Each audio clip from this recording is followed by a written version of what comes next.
Ces derniers temps, j'ai reçu des témoignages de dyslexiques. Alors, beaucoup sont des témoignages optimistes, des personnes qui ont réussi malgré ce handicap et qui se sont bien installées dans la vie et qui en sont fiers. Mais j'ai aussi, évidemment, des personnes qui sont plutôt désespérées parce que rien ne marche, elles ne réussissent pas. Et notamment, quand j'ai dit des personnes, je dirais plutôt des jeunes gens qui sont en fin d'études et qui ne réussissent pas leurs études.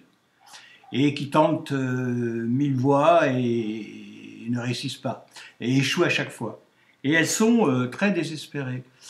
Et là, j'en viens à me dire, il existe, dès qu'il y a le moindre accident ou incident en France, vous avez des psychologues qui arrivent pour vous soutenir, hein, il y a un soutien psychologique. Vous avez des services pour les handicapés, selon les handicaps, il y a des associations, il y a des services qui viennent en aide aux handicapés. Et en ce qui concerne les dyslexiques, il n'y a rien.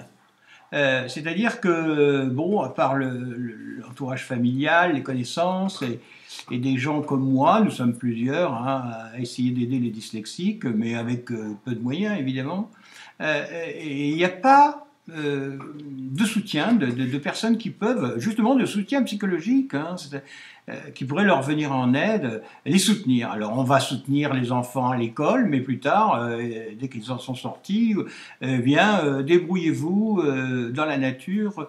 Et il y a quand même 10% de dyslexiques, alors tous ne sont pas en détresse, c'est vrai, beaucoup réussissent, je le dis souvent, mais il y en a quand même quelques-uns qui sont vraiment désespérés et qui sont, parfois je reçois des mails ou des témoignages, je sens presque vous voyez, suicidaire, quoi, c'est très grave.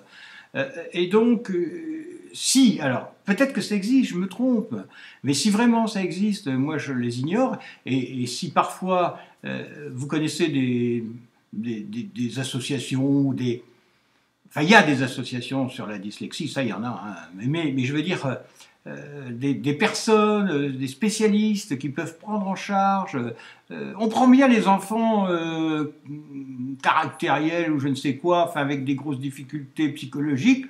Il y a des services qui s'en occupent.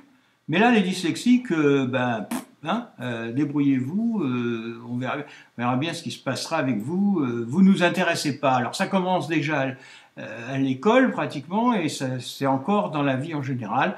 Donc voilà, c'est un petit coup de gueule que je pose, comme ça, mais c'est vrai que moi je suis désemparé quand je reçois des messages comme ça et je ne sais pas où diriger, comment aider ces gens-là, vous voyez.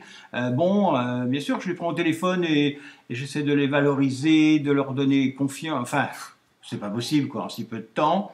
Et puis ce n'est pas mon métier, je ne sais pas faire, je ne suis pas du tout un psychologue. Je répète mon message, si parfois vous connaissez des services comme ça, des structures qui peuvent venir en aide à ces personnes, eh bien, merci de me les signaler parce que je serai heureux de pouvoir leur indiquer un soutien.